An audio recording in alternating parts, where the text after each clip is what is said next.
canot d'écorce. J'ai trouvé l'eau si belle que je m'y suis baigné.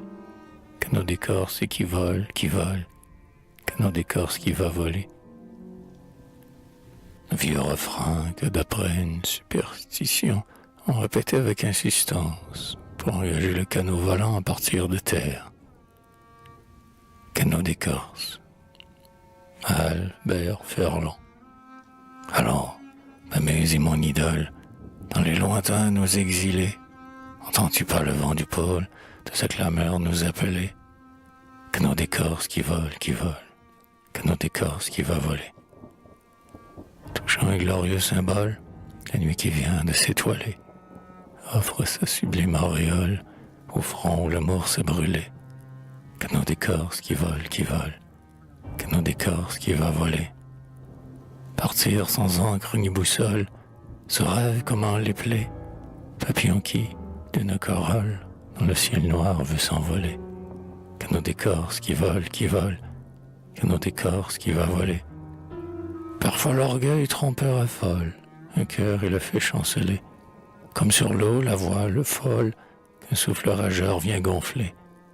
Canot d'écorce qui vole, canot d'écorce qui va voler. Sur l'onde perfide et frivole, quand le grand large va souffler, comme un palais de neige molle, ton espoir pourrait s'écrouler. Canot d'écorce qui vole, canot d'écorce qui va voler. Ah, viens plutôt sous la coupole, des pins que le soir fait trembler, écoutez la voix qui console, des aïeux au simple parler. Canot d'écorce qui vole, canot d'écorce qui va voler. Oh muse, crois à ma parole, si la gloire te vient troubler, dans le vertige où l'aigle vole, l'hirondelle ne peut aller. Canot d'écorce qui vole, canot d'écorce qui va voler.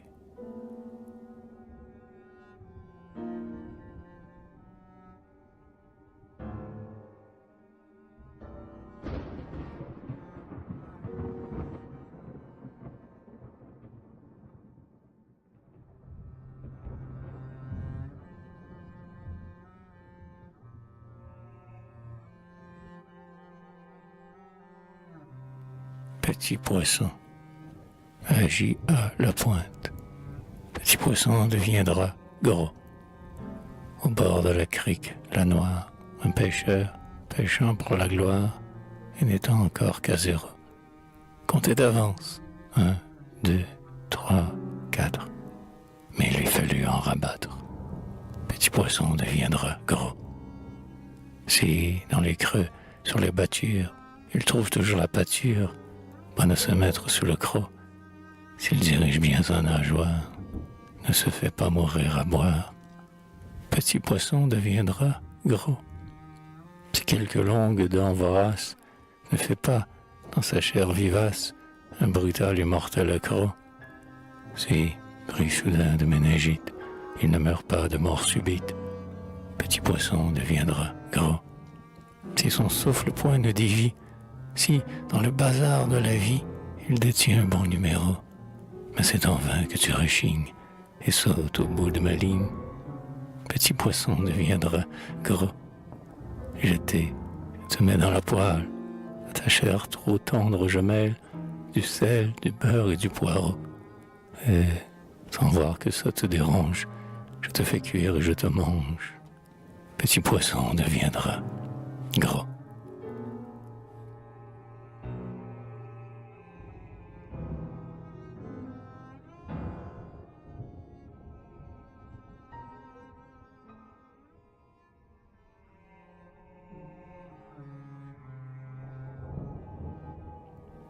Rivière noire, à mon frère, l'éveillé.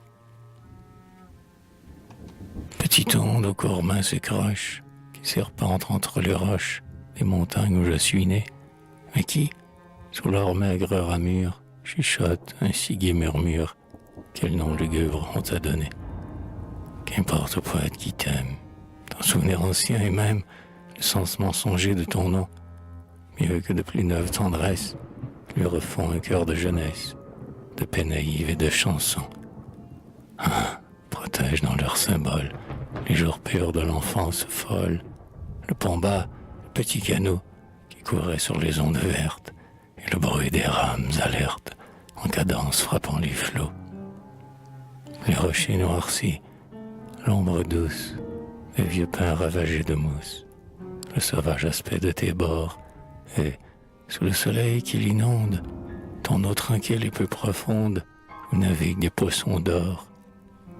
Par la campagne parfumée, ressuscitent les voix aimées, qui, dans le soir, chantaient en chœur, et que l'écho de la colline, comme un fol enfant qui lutine, répétait, sournois et moqueur. Puis, sur quelques rameaux flottants, parmi les joncs verts de l'étang, où le jour tiède se concentre, gras et content, le wawaron, comme un rentier sur son perron, exposant au soleil son ventre, et qui, lorsque Bambin maussade, nous lui dressions des embuscades, certes moins féroces que fous, en s'enfiant sous l'onde claire, pour tout reproche de colère, ronchonnait un grognement doux. Plus loin, l'ancienne garderie, avec sa charpente pourrie, son vieux toit de chaume branlant, et la chute, toujours grondante, dont on entendait la voix lente, sans fin, le soir, en s'endormant. De passé, vision sereine, si vos allégresses lointaines prêtaient leur douceur à ma voix, je l'épellerai dans la gloire, le nom de la rivière noire, pour tout ce qu'il évoque en moi. De rires sonores de voix franches, de courses folles sous les branches, de bons joyeux dans la clarté, de papillons, de vols d'abeilles, de gaieté bruyante et vermeille, de chants par l'écho répété.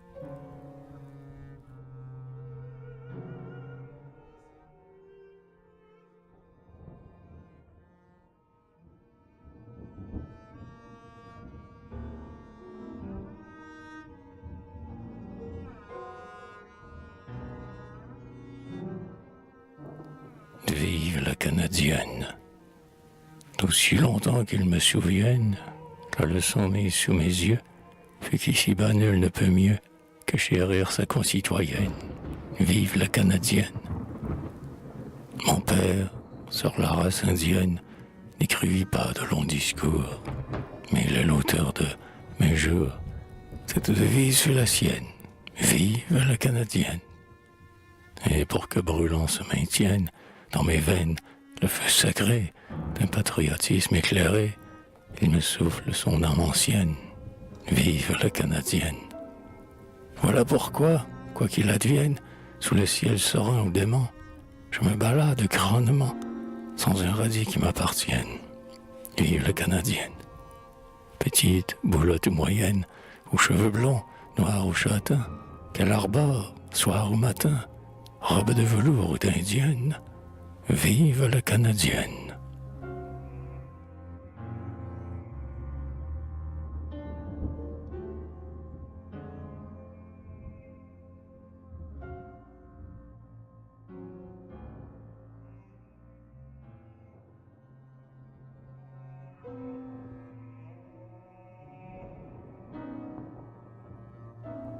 Feu d'érable, à l'ombre d'un gros chêne, j'ai été me faire sécher.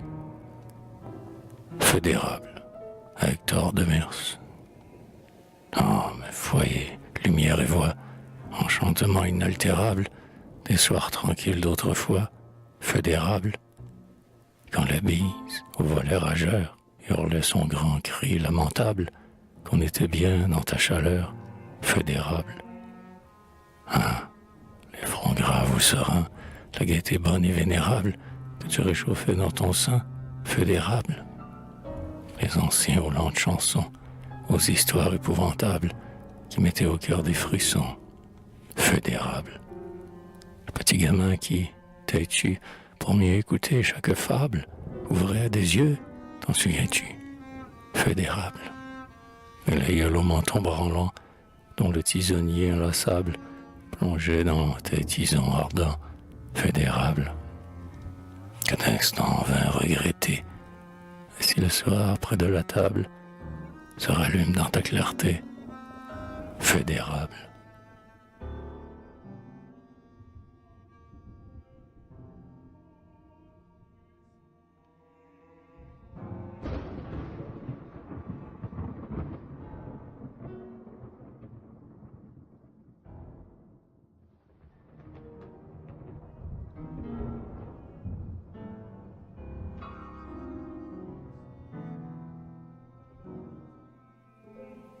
quêteux.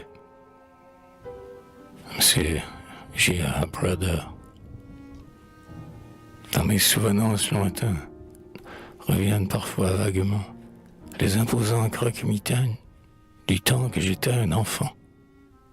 Et je demande à ma mémoire, où sont-ils tous ces noms fameux? Caïn sucré, le quêteux noir, le quêteux rouge et le loucheux. Petit Turcot, Tornon Vinguienne, gaillard dégourdi et malin, venant tous de Sainte-Julienne, du Grand Cordon ou de Saint-Lin. Quand s'estompait leur haute taille, ondulant sur leurs lourds bâtons, les chiens jappaient et la marmaille rentrait craintive à la maison. Crânement, sans cérémonie, et sur un ton de bonne aloi. Bonjour toute la compagnie. Puis c'était partout chez soi. À manger la soupe en famille et sans manière retenue, il riait de façon gentille et disait « c'est pas de refus ». Pendant qu'on lave la vaisselle, fumant leur pipe dans un coin, il vous dépliait des nouvelles de tous les villages voisins. La belle Luce au gros ballon se marie au petit Durand. Quand j'ai passé par Terrebonne, Colas Pierre était mourant. Après, un petit bavardage. Merci, ben du succès, adieu. Puis ils reprenaient leur voyage, sous le grand soleil du bon Dieu. On n'était personne de marque, on était fiers de son métier. Un quêteux, c'était un monarque, ayant pour carrosse ses pieds. Pour tout domaine, la grande route. Pour fortune, un corps vigoureux. Et pour palais doré, la voûte, sombre, transparente des cieux. Depuis, les réformes iniques et l'évolution des mœurs ont au vagabond pacifique signifié travail ou meurt. Pour conserver quelque importance, pour être un peu considéré, fallut montrer des références, un bon billet de son curé.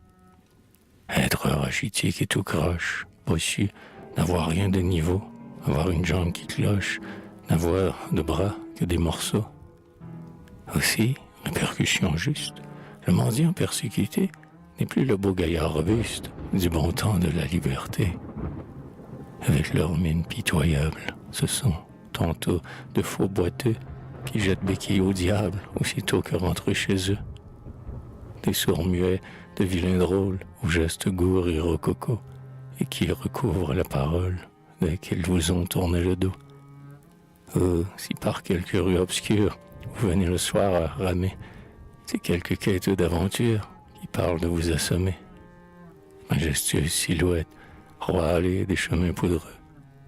Moi, franchement, je te regrette, vorace des anciens quêteux.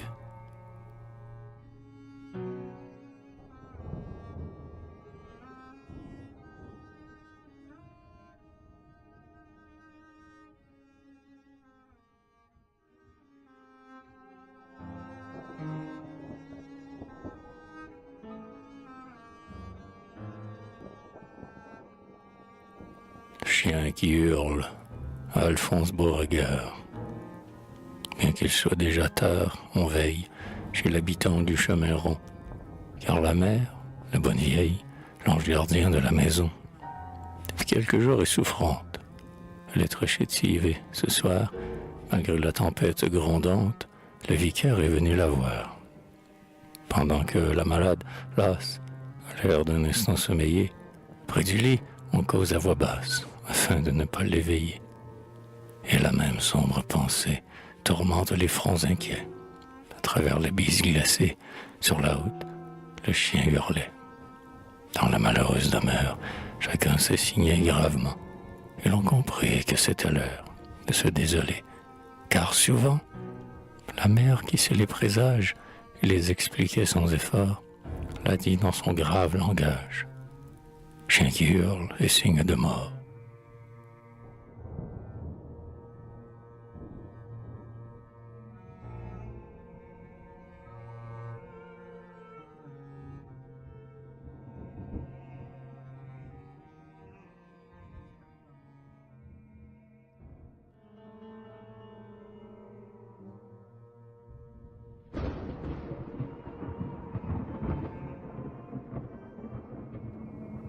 Épluchette. Ah, Miro, Ce soir, à la fête chez les Brunel, pour éplucher le blé d'un nouveau, les couples bruyants ne font pas défaut. Et tant pis pour eux, et tant pis pour elles, ceux et celles qui chez eux sont restés. On n'est pas des gens qui gardent rancune. Les jeunes, les vieux, les blondes, les brunes, tout leur rang péningue était invité. Allons, les gars et les fillettes, faites voler les épluchettes, que l'on se hâte et que l'on bouge.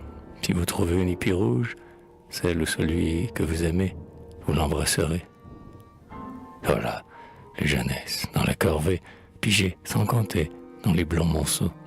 Et trêve aux amours, les galants pharaons, ou tantôt, après la tâche achevée, les beaux discoureurs vous aurez l'affront.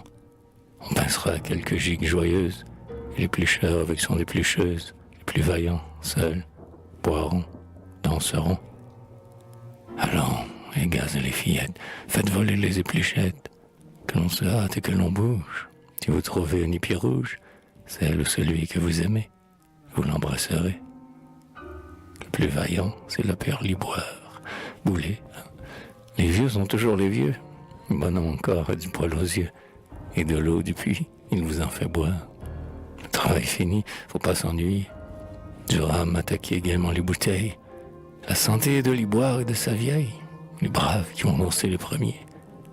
Allons, les gars et les fillettes, faites voler les épluchettes, que l'on se hâte et que l'on bouge. Si vous trouvez un épi rouge, celle ou celui que vous aimez, et vous l'embrasserez.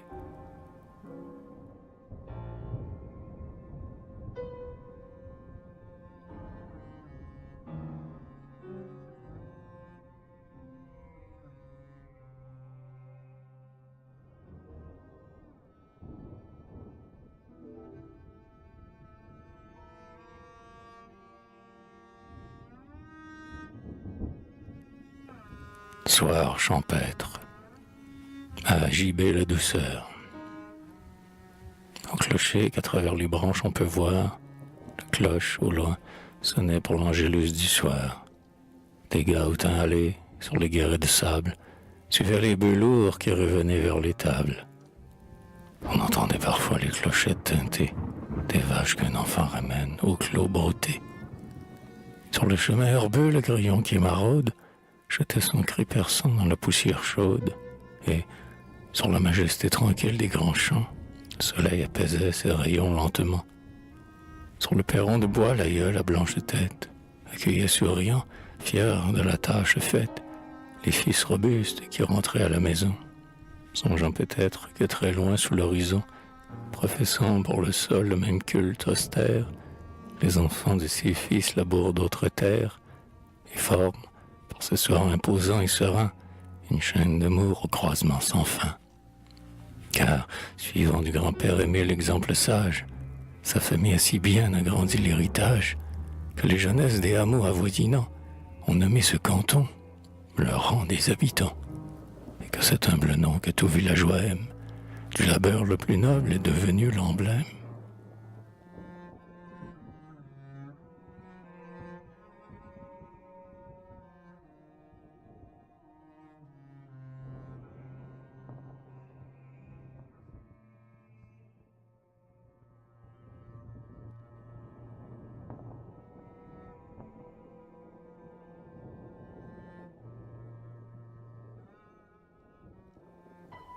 L'habitant, J.C.H. Trudeau, avec son grand chapeau de paille, chemise entr'ouverte et col nu, on le voit, sans fin, qui travaille, aussitôt le matin venu. Le soleil fait, sous la flanelle, plus vite son sang bouillonné, et, lorsque sa femme l'appelle, au bout de l'enclos, pour dîner, il ne fait pas la fine bouche, il n'affecte pas d'air sournois, comme est délicat et farouche, le gros lard ou la soupe au pois. Il n'a pas qu'à tenir la plume, après le dur labeur des champs.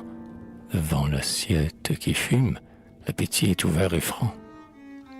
Labourant, fauchant, sans relâche, tant que la saison se poursuit, on le voit à ses rudes tâches, depuis l'aube jusqu'à la nuit.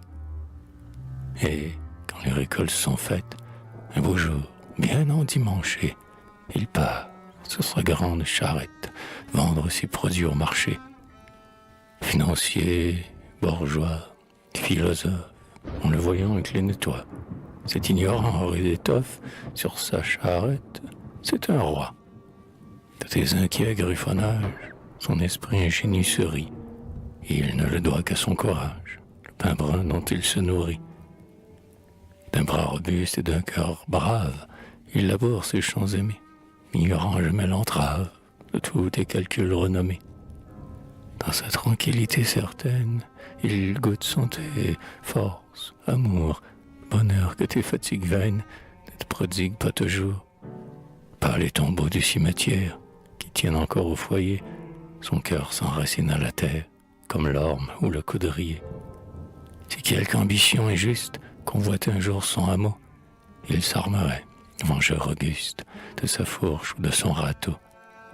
Et, comme aux époques passées, faisant l'aïeul vaillant et fort, pour sa tendresse menacée, il lutterait jusqu'à la mort. Cet ignorant, pour son village, sa maisonnette et son verger, n'a pas qu'un amour de passage, conventionnel et léger. Il n'a pas votre âme changeante, citadine polie. Il n'est pas la fleur que sans peine on transplante d'un climat dans d'autres climats. Il est l'adorateur sincère, le gardien honnête et constant, qui vit, qui meurt sur sa terre, au milieu des siens, l'habitant.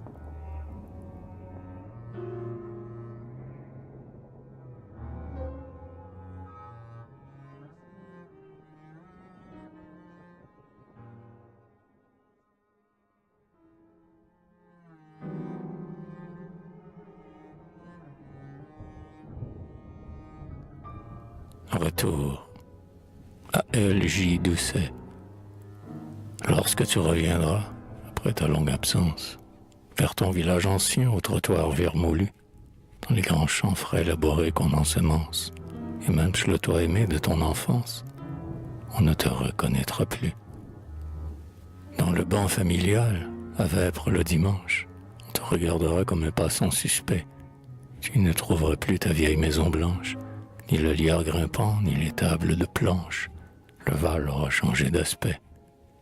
Et, si t'arrêtant las, tu demandes à boire, des jeunes gens craintifs n'osant te saluer, et des enfants nouveaux à tête blonde ou noire, à l'aïeul qui cherche ton nom dans sa mémoire, diront, quel est cet étranger ?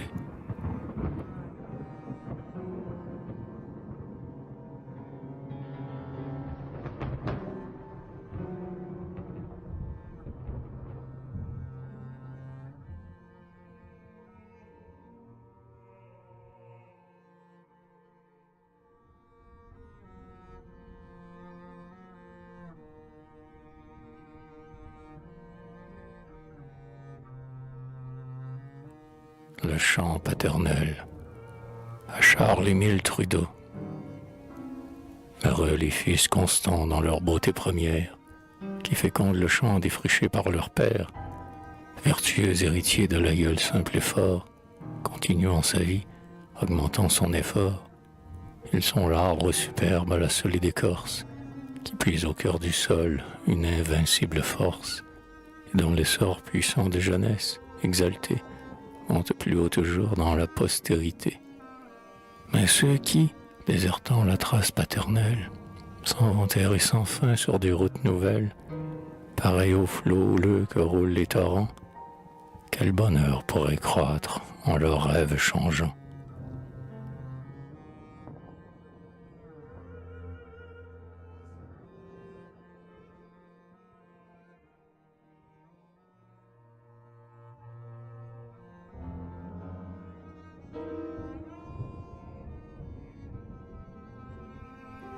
Chanson. Sur la plus haute branche, le rossignol chantait. Chanson à Monsieur Arthur Laurando. Je lui disais, ma sœur, un beau laurier sur votre front d'ivoire remplacera la reine des buissons. Je lui disais, mon rêve de gloire a, comme tout, fini par des chansons. Hégésippe, Moreau. Puisque si vite le temps coule, emportant nos amours changeants, puisque, aux rêves qui se déroulent, tout espoir brusquement s'écroule, comme un château vieux et branlant. Puisque, parmi les noirs décombres, on voit un blanc fantôme errer. Puisque la terre n'est qu'une ombre, où grouillent des douleurs sans nombre. Puisque, sur le vaisseau qui sombre, il vaut mieux chanter que pleurer. Pour qu'un écho lointain réponde, chanter dans la nuit de mon cœur, chanson triste comme le monde, chanson où la colère gronde, chanson comme la mer profonde, chanson brune et chanson blonde, chanson de joie ou de malheur.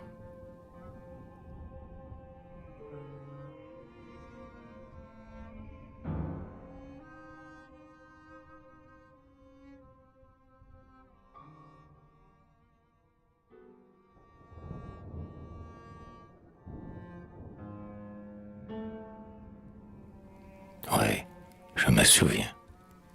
J'ai perdu ma maîtresse, sans pouvoir la retrouver. Oui, je me souviens quand, un soir ensemble, chaste comme un vœu qu'on fait à genoux, avec l'infini dans ta voix qui tremble, tu m'as dit, craintive et douce, aimons-nous. Ce soir m'appartient, il n'est point à d'autre. Devant mon désir tout pencha, soumis. C'est mon chant d'amour, mon bonheur, le nôtre, qui remplit la terre et le ciel ravi. Les arbres, les fleurs, le temps et l'espace, et l'astre à la glorieuse clarté, le jour qui décroît et l'homme qui passe, nous ont dû leur sainte et calme beauté. Depuis que mon cœur où l'amour persiste, par ton regard d'eau n'est plus protégé, que l'espace est gris, que la terre est triste, sous le ciel chagrin, que tout est changé.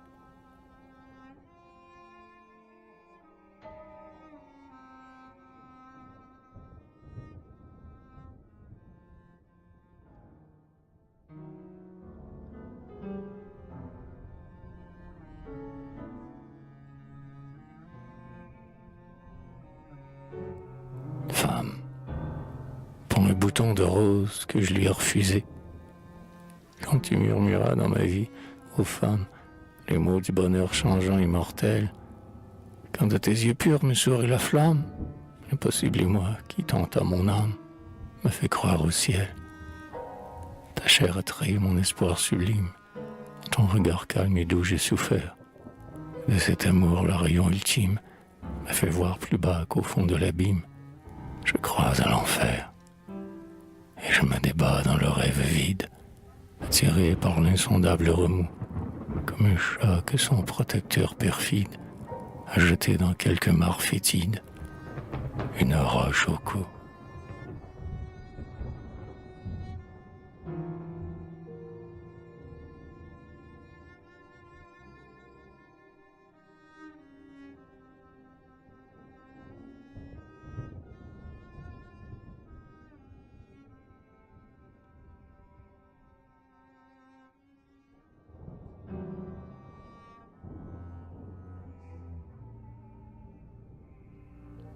Anciens amis, à Déa Fontaine.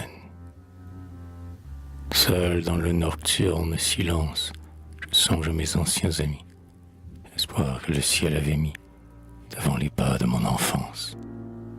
Dans mon cœur, par l'ombre envahie, subsistent des rayons suprêmes. Mes amis sont toujours les mêmes, et pas un d'eux ne m'a trahi. Comme au jour de mon âge heureux, par des mots vibrants et nombreux, ils répondent à ma détresse. À chacun un mérite rendu. Dans le malheur, je n'ai perdu que les rêves de ma jeunesse.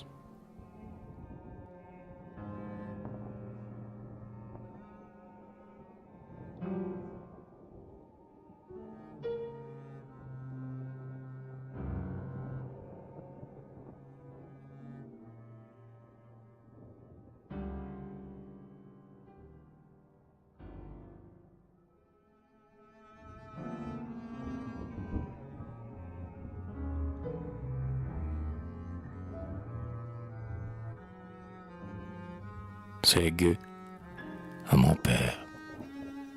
Sainte volupté, seul trésor qui vaille. Non, c'est blême gueux, les poètes fous, du sage gras et cossu qui les raille, dans leur cœur hautain, ne sont point jaloux. Et si quelque voix, parfois tentatrice, murmura dans leurs rêves extasiés de toute l'âpre et moderne avarice, la richesse entière est là, sous ton pied. Prends-la sans tarder, d'un geste rapide, car c'est bien à ton bonheur dévolu. D'innombrables mains se tendent, avides, dans un instant il n'en restera plus. Beauté, t'aimer l'âme jamais lasse, ces gueux dont la faim blâmait le transport, ils ont préféré frémir quand tu passes, à courber le front pour prendre cet or. Chante, rossignol, chante, toi qui as le cœur gai.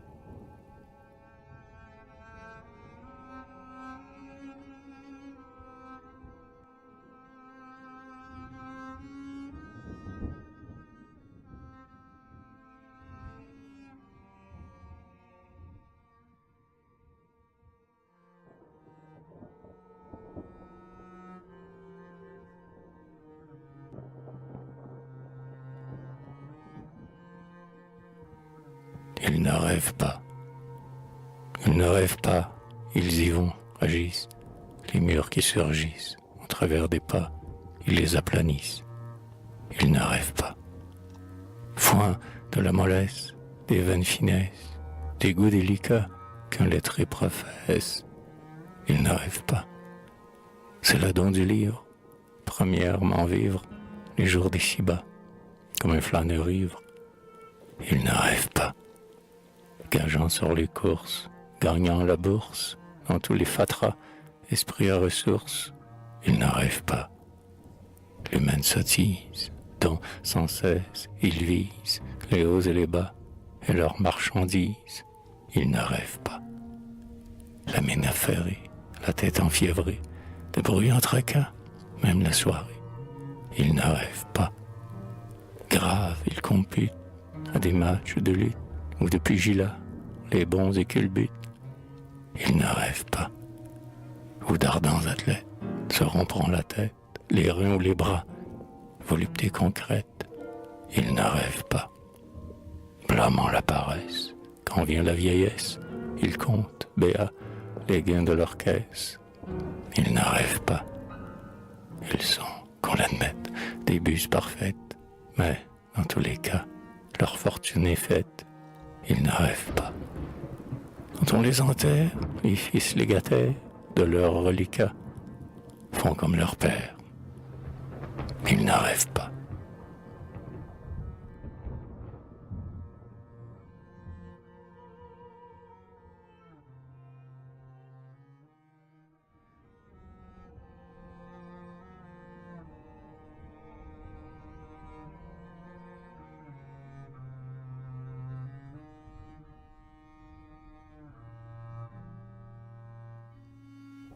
Le snob.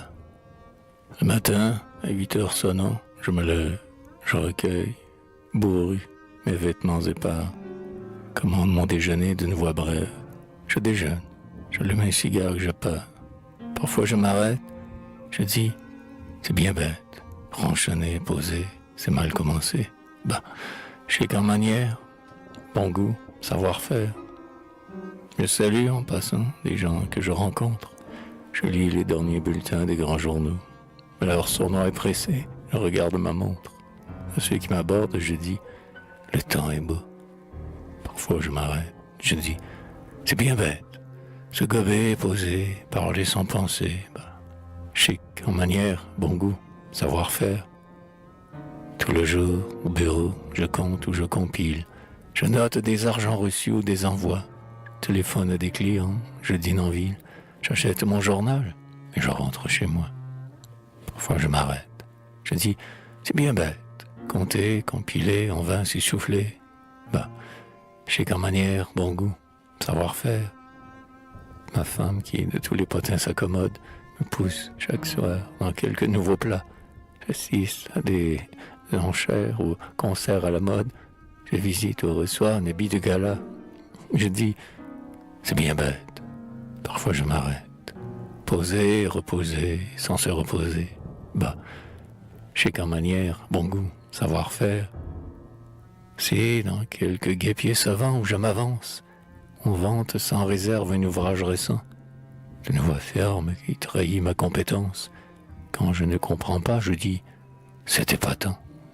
Parfois je m'arrête, je dis « c'est bien bête ». Parler sans penser, à froid, s'emballer, j'ai qu'en manière, bon goût, savoir-faire. Sitôt que rentré chez nous, je me désangle. J'enlève mon faux col et respire un instant. Et je dis à ma femme en bâillant comme un angle, avec tout leur fatras, ces gens sont assommants. Parfois je m'arrête. Je dis, c'est bien bête, à se malmener, ainsi s'obstiner. J'ai qu'en manière, bon goût, savoir-faire. Sur le cœur à rire, moi je l'ai à pleurer.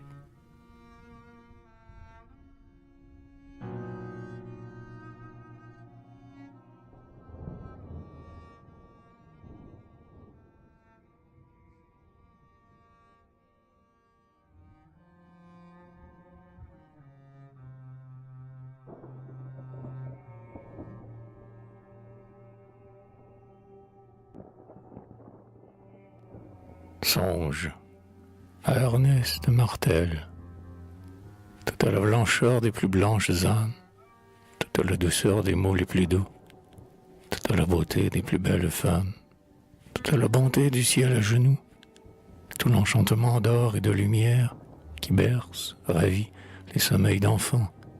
Je les vis soudain devant ma paupière passer lentement. Puis le songe, alors, a changé de forme.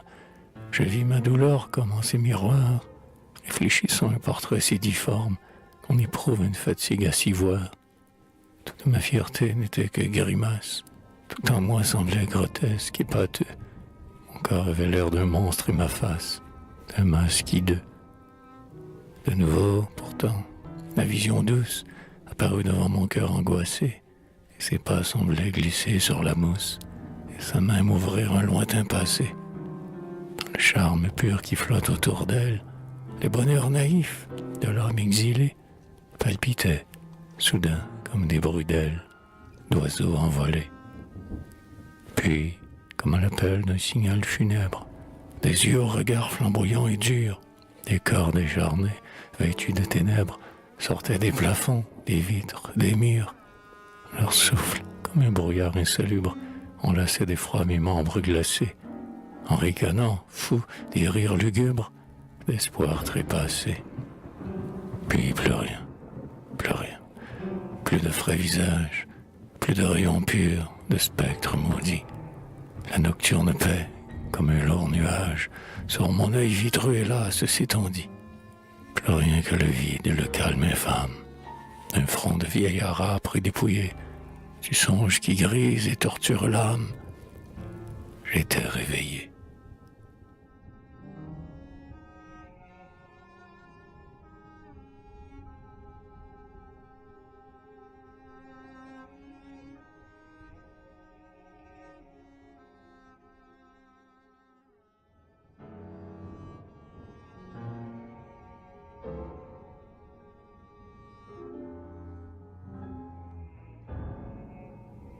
Le parc, avec Thor Trudeau. Tes rêves aimés par nul regard distrait, viens errer cette nuit dans le parc solitaire. Un peu de la grandeur sereine des forêts a pris docilement racine dans cette terre. Entendre le bruit doux des jets d'eau sur l'étang, pour que le gazon vert à sa fraîcheur s'abreuve. Les hommes, en ce lieu d'un effort patient, ont amené, soumise, une onde du grand fleuve. Quand le fanal discret du lointain carrefour luira vers toi, péniblement, à travers l'ombre, mieux que la majesté radieuse du jour, ta timide clarté baignera ton front sombre, et tu diras à ton infime de soleil, qui lutte, triste hélas, contre la nuit funèbre, l'effort de ma pensée inquiète et pareil, à ta mince lueur filtrant dans les ténèbres.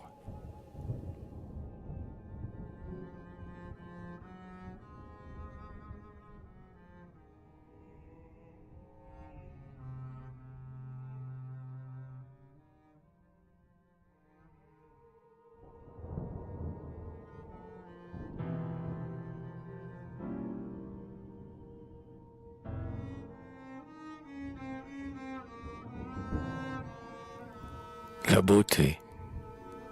Elle ne m'a jamais rien dit, et jamais elle n'entendit les mots confus de ma tristesse. Dans mon chemin, elle a passé, en blanc, noir ou fin nuancé, glorifiant son corps de déesse. Devant son sourire orgueilleux, quand s'allume dans bien des yeux l'espoir brûlant comme une lave, moi, pour plus longtemps l'adorer, je la suis sans rien espérer, comme son chien ou son esclave.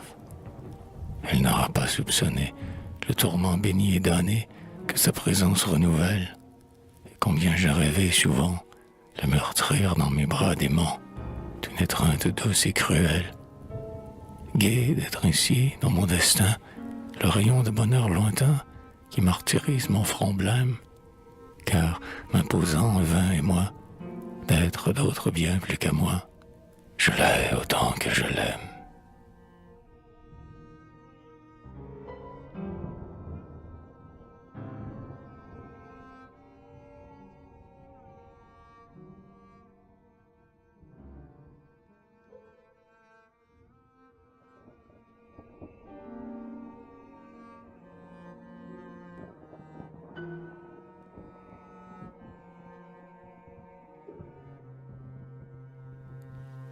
Connaître.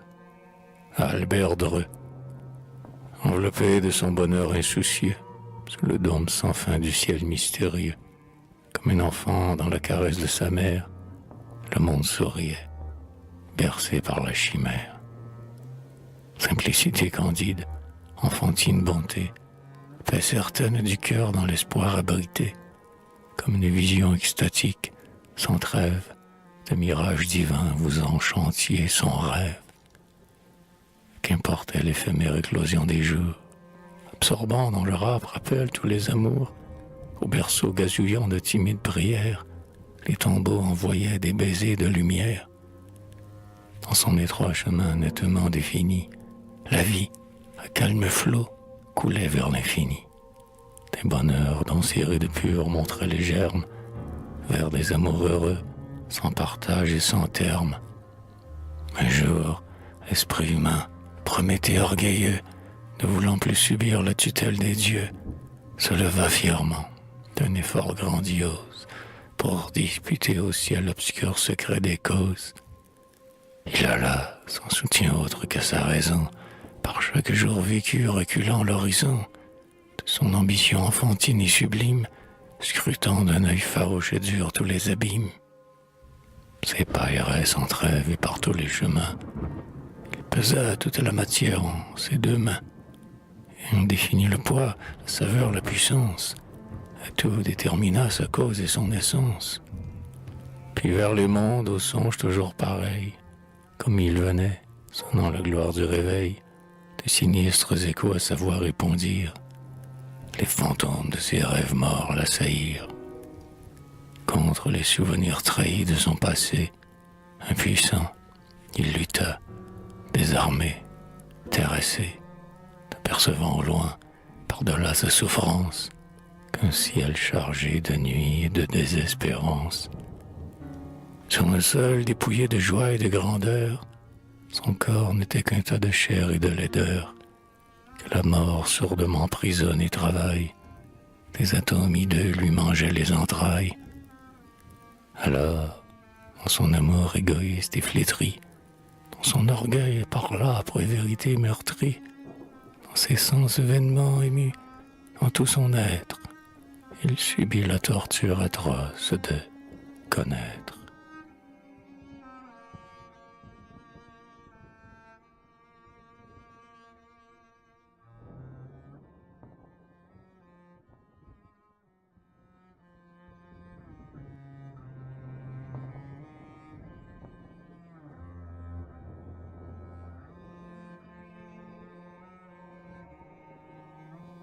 Vivre, toujours partir pour n'arriver jamais, commencer sans plaisir et sans trêve, toujours pousser devant soi quelques rêves, à des désirs enchaînés, des regrets. Appeler dans la nuit, tremblant et blême, un spectre doux qui ne nous répond pas, toujours aimer sans savoir qui l'on aime, sentir l'espoir buter à chaque pas. Comme la la feuille morte au vent funèbre, errer, gémir, bondir et retomber, meurtrir son âme aux angles des ténèbres, puis dans la tombe, inerte, succomber. Est-ce donc là le bien entier de vivre, de tant d'efforts ridicules et vains? Foi, lumière ou mirage, qui délivre, montre à mon rêve un moins banal destin.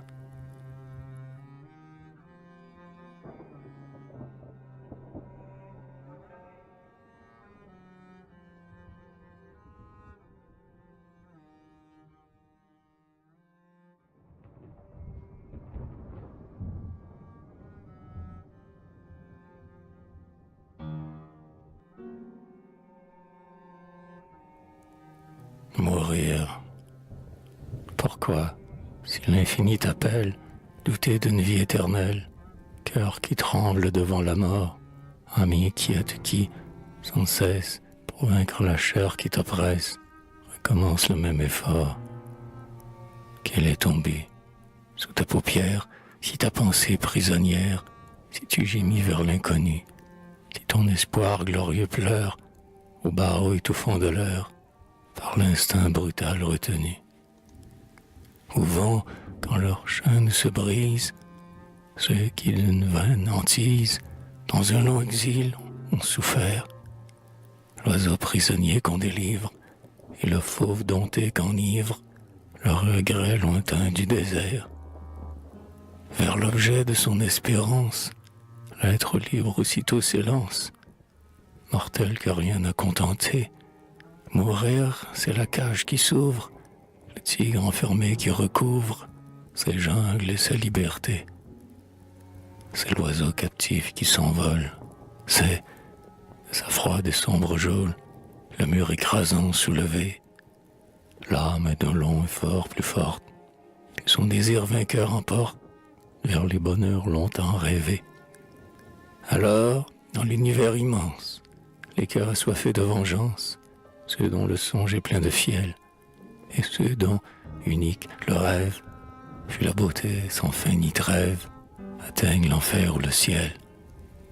Mais ceux que nul Dieu ne réclame, ceux à qui la matière infâme offre un plaisir toujours nouveau, quand s'affaisse leur corps débile, leur âme, à jamais inutile, rentre avec eux dans le tombeau.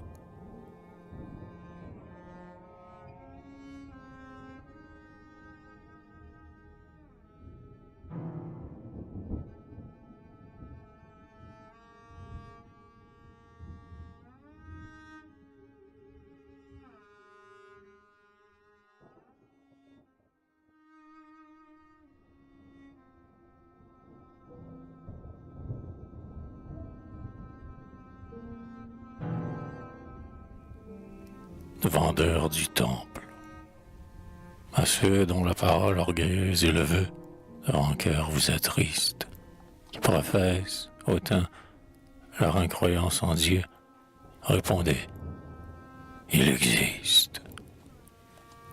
Si vous ne pouvez pas voir sans dégoût l'orgueil, la douleur insoumise, prude, arrachez, jetez loin de vous l'œil, qui seul vous scandalise. Et pleurez sur vous-même, cœur sans charité, laissez souffrir les autres. Du Christ humble, indulgent, doux et persécuté, vous n'êtes point l'apôtre. Vous n'êtes point la voix de celui qui, sanglant, jadis sur le calvaire, dans l'effroi du malheur put se croire, un instant, oublié par son Père. Avant que votre bouche, aux croyants naufragés, te crache l'anathème, savez-vous quelle injure à sa lèvre a changé la prière en blasphème? Si toujours à vos yeux le phare rédempteur éclaire la nuit noire, plaignez ceux qui, sombres, ont perdu la douceur d'espérer et de croire. Mais ne prodiguez pas le redoutable mot de vos colères saintes.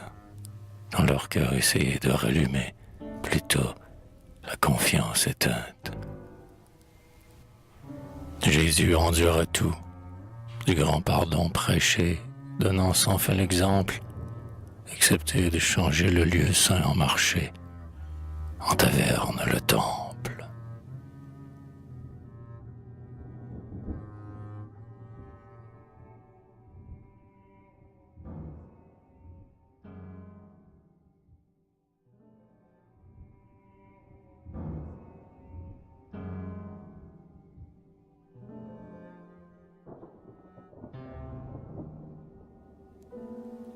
Lampe du sanctuaire, mon frère, Jean de la Croix. Lampe du sanctuaire, dans l'ombre du saint lieu, ta flamme solitaire se consume pour Dieu. Sur la chapelle obscure, sans cesse tu répands ta clarté douce et pure, comme un regard d'enfant.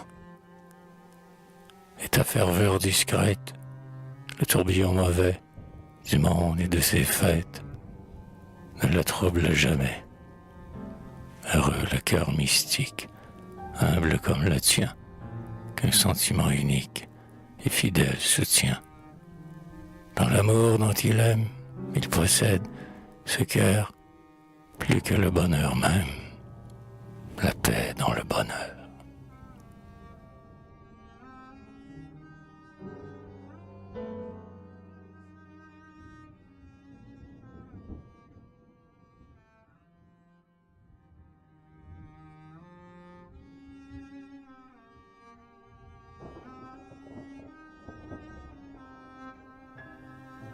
La croix du chemin. Il y a longtemps que je t'aime, jamais je ne t'oublierai. La croix du chemin. Âpre et vaine à mon cœur s'imposa la souffrance.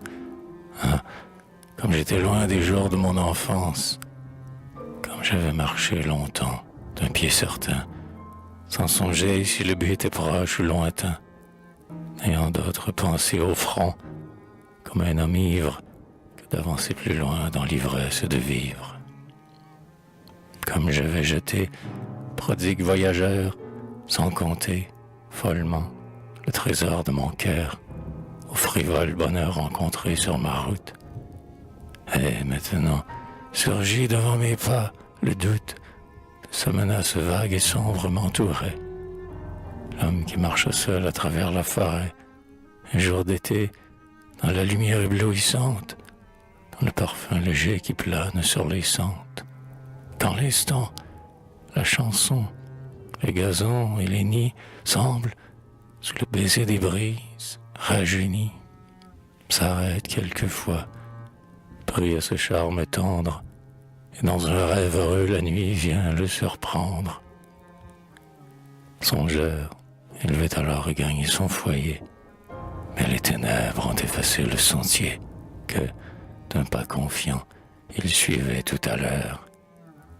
Vers le repos paisible et clair de sa demeure, il marche à travers l'ombre inquiet et hagard, et nul rayon sauveur n'arrive à son regard.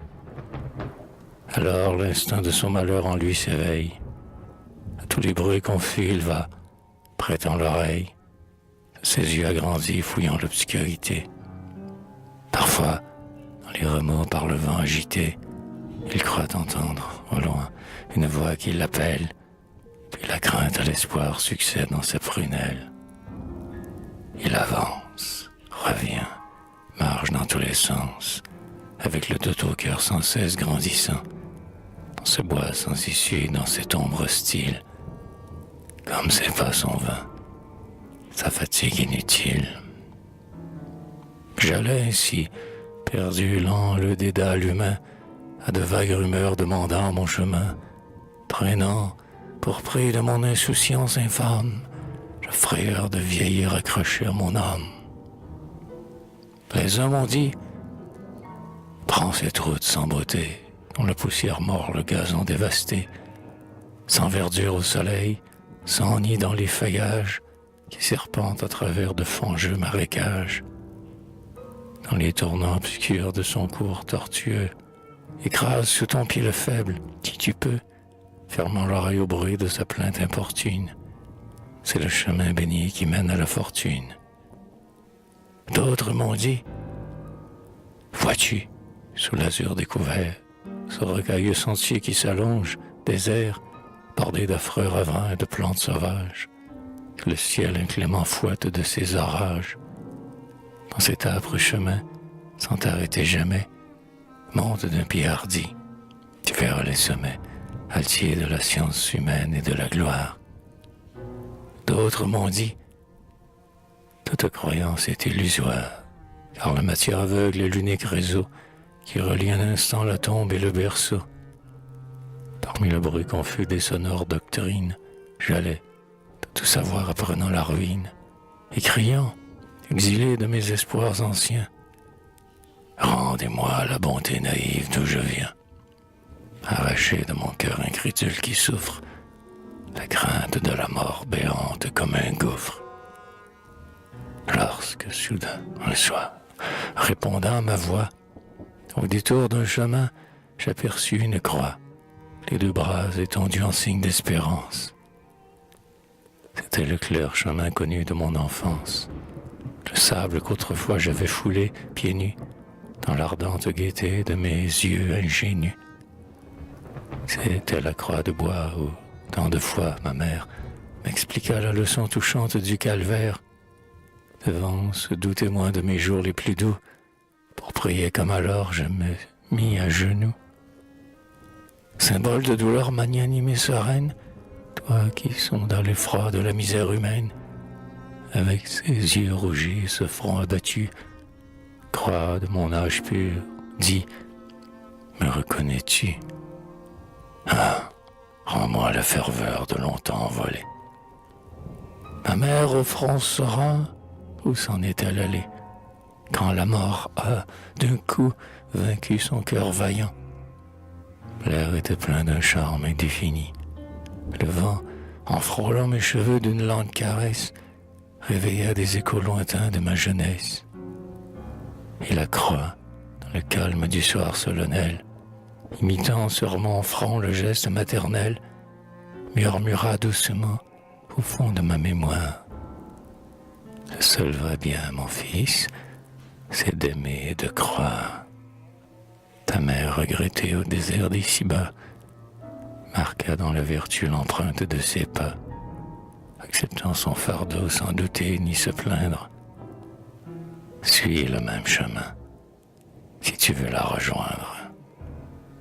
Ah, si j'avais gardé, mère, à mon front soumis, l'héritage d'amour que tu m'avais transmis, si je l'avais tenu dans l'ombre tutélaire d'un ingénieux vouloir et d'une vie austère, aujourd'hui, du lointain de mon passé pieux, il jaillirait à flots ardents comme un vin vieux. Le ruisseau, lentement échappé de sa source, va, plus impétueux sans cesse dans sa course. Mais moi, flot sans élan, proscrit du souvenir, qui voulut du passé séparer l'avenir, tout désir de bonté qui naît en ma poitrine, comme un arbrisseau faible dans ses racines. Pourtant, malgré l'effroi de mon cœur torturé, ô Christ sanglant, que mes yeux ont adoré, de ton grand dévouement fier de porter le signe, je chanterai la croix avec ma voix indigne. Premier baiser de mère au front de notre enfance, symbole glorieux dont, naguère, la France, par le main de quartier, marqua notre destin, bois plus profondément entré dans notre sable que l'orme, le bouleau, le sapin et l'érable. Croix du chemin, rustique monument de son espoir robuste, dont le paysan voit s'allonger l'ombre auguste, chaque jour sur ces champs de neige ou de moisson, qui du Dieu rédempteur de notre âme immortelle, sans cesse, en son esprit, augmente et renouvelle l'humble leçon. Sublime enseignement, adorable mystère, entrave à notre orgueil gênant et salutaire, du présent au passé, irrésistible lien, qui refait, sous la flétrissure des années, pour l'humaine douleur devant toi prosterné, le rêve ancien. Toi qui, malgré le temps, clémente et fraternelle, à l'âme qui t'aima reste toujours fidèle et ne la quitte pas après ses durs travaux, gardienne des aïeux, qui dans les cimetières, sur leurs fronts oubliés, appellent la prière, croix des tombeaux. Asile ouvert à ceux que l'existence blesse, d'un au-delà plus pur, consolante promesse, seul espoir des si-bas n'ayant jamais trahi, livre qui, de chacun protégeant la mémoire, mieux que nos cœurs changeant garde toute l'histoire de mon pays. Croix des murs de l'école et croix des sanctuaires, aussitôt que nos yeux ont goûté la lumière, petite croix d'argent suspendue à nos cous, peut-on vous effacer de notre souvenance, sans renier, au même instant, de notre enfance, les jours si doux? Croix de celui dont nous marqua notre baptême, soit toujours le drapeau qu'on révère et qu'on aime, espoir des opprimés, des abreuvés de fiel, à celui qui, tout bas, maudit le bien de vivre, à ceux qui souffrent trop d'un geste qui délivre, montre le ciel. Maintenant, le front lourd, vers ma petite ville, dont les fanaux, là-bas, percent l'ombre tranquille, je me retourne comme un banni qui revient, libre et sans un remords retourné vers les siens, dans sa maison charmée, après un court voyage, rentré d'un pas sonore et la joie au visage. C'est le repos complet qui suit un dur labeur, après l'éloignement, l'amour plus jeune au cœur. Comme à vous accueillir, chacun joyeux s'empresse, comme on se sent heureux et riche de tendresse. Mais lorsque, dans le champ jauni de son passé, l'œil ne voit que débris et malheurs entassés, quand chaque route ancienne, en tremblant parcourue, évoque une douceur à jamais disparue. Le sol, jadis comblé de tant d'instants heureux, pleure sous chaque pas son glas plus douloureux. Pour exprimer le deuil de mes espoirs sans nombre, sombre nuit, sur mon cœur étend ton crêpe sombre. Feuillage remué, lointaine voix des flots, plus funèbre dans l'air répandez vos sanglots. Par l'indigence même abritée de l'envie, ici, j'ai possédé tous les biens de la vie.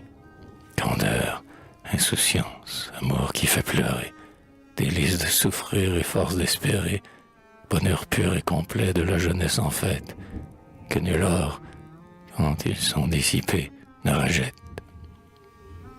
Ah, l'enfance naïve et ses jours à Dieu, c'est l'Éden de lumière un jour donné par Dieu, à l'âme virginale et blanche comme un signe, et dont un fol orgueil trop tôt nous rend indignes. C'est le jardin rempli d'azur et d'arbres verts, où n'ont mûri jamais encore de fruits amers. C'est le buisson cachant l'épine sous les roses, et la blancheur des lys éclairant toutes choses. Car, sur toute douleur, mensonge ou pauvreté, les yeux purs de l'enfant répandent leur beauté. Mais moi, quel fils chéri de fille ou de princesse, plus de baisers plus doux au front, plus de caresses, plus de regards d'amour penchés sur son berceau. Quel pâtre, par les prés, les routes, les ruisseaux, dans les printemps dorés où l'espoir chante et vibre, a mieux vécu l'essor d'une âme ardente et libre. Plus tard, quel chevalier aima d'un cœur plus fou, un ange au front plus pur, au sourire plus doux, et mira de plus clair bonheur en ses prunelles. Mes amours de 20 ans, à cette heure, où sont-elles? Où sont, quand je voudrais les reprendre à jamais, ma mère, mes amis et tous ceux que j'aimais? Seule, une croix retient leur nom au cimetière. Oh Christ, tu nous as dit, la vie est un calvaire qu'il faut gravir sans plainte vaine et sans effroi. Et mes aïeux ont cru ta parole, et j'y crois. Ouais, je crois que la tombe, à notre âme ravie, ouvre les portes d'or d'une meilleure vie, où nous attendent, dans la splendeur confondue, tous nos rêves enfuis, tous nos bonheurs perdus. Mais puisqu'en moi, vainqueur, tout le sang de ma race, de mon crédule amour a conservé la trace, et puisque mes aïeux, au bord de leur chemin, ont élevé la croix, phare des lendemains, humble géré dans le sillon de leur sagesse, les rejoindre un jour et qu'ils me reconnaissent.